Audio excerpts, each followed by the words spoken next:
ఇంక్లాబ్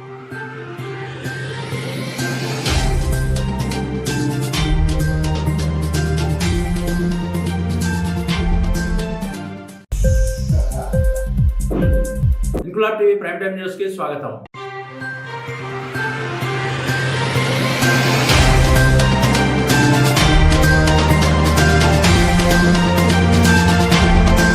అనునిత్యం రద్దీ, ఆపై వాహనాల జామ్తో ట్రాఫిక్ అస్తవ్యస్తం అయ్యేది విజయనగరం ఆర్టీసీ కాంప్లెక్స్ జంక్షన్ లో. ప్రస్తుతం ఆ ఆర్టీసీ కాంప్లెక్స్ జంక్షన్ లో వాహనాలు నిలవకుండా 4 వీలర్స్ తో జామ్ కాకుండా ట్రాఫిక్ ను క్రమబద్ధీకరించారో సాధారణ కానిస్టేబుల్. నగరంలో ట్రాఫిక్ డీఎస్పీ, ఒక సిఐ, 4 ఎస్ఐలున్నా ఏ అధికారి చేయలేని, అమలు పరచలేని విధంగా తనకున్న పరిధిలో తాను చేయగలిగే స్థాయిలో పనిచేసి జంక్షన్ లో వాహనాల జామ్ లేకుండా చేశారు ట్రాఫిక్ కానిస్టేబుల్ సింహాచలం. కొద్ది నెలల క్రితమే ట్రాఫిక్ క్రమబద్ధీకరణలో భాగంగా ప్రమాదానికి గురై చెయ్యి విరిగి హాస్పిటల్ పాలై కోలుకుని ఇటీవలే తిరిగి విధుల్లో చేరారు. ఉన్నతాధికారుల ఆదేశాలతో ట్రాఫిక్ చార్ట్ లో రూపొందించిన మేరకు విజయనగరం ఆర్టీసీ కాంప్లెక్స్ వద్ద విధులు నిర్వర్తించారు. ట్రాఫిక్ పీసీ సింహాచలం ఒక్కరే ఉంటూ డీఎస్పీ, సిఐ, ఎస్ఐల ఆదేశాలు, సూచనలతో ట్రాఫిక్ జంక్షన్ లో స్టాపర్లు పెట్టడంతో రోడ్ ను డివైడ్ చేసి తోటపాలెం నుంచి వచ్చే వెహికల్స్ ను లెఫ్ట్ వైపు తిరిగే విధంగా ప్రత్యక్షంగా రోడ్డు పై ఉండి ఫ్రీ జంక్షన్ గా చేయడంతో అబ్బో, విజయనగరం ట్రాఫిక్ పోలీసులు పనిచేస్తున్నారే అని ప్రజలు భావిస్తున్నారు.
ఇంక్లాబ్ టీవీ వీడియోలు మీకు నచ్చినట్లయితే లైక్ చేయండి, షేర్ చేయండి, కమెంట్ చేయడం మర్చిపోకండి. సబ్స్క్రైబ్ చేయని వాళ్ళు వెంటనే సబ్స్క్రైబ్ చేసుకోండి. మా వీడియోలు మీరు వెంటనే చూడాలనుకుంటే కింద ఉన్న గంట సింబల్ని గట్టిగా కొట్టండి.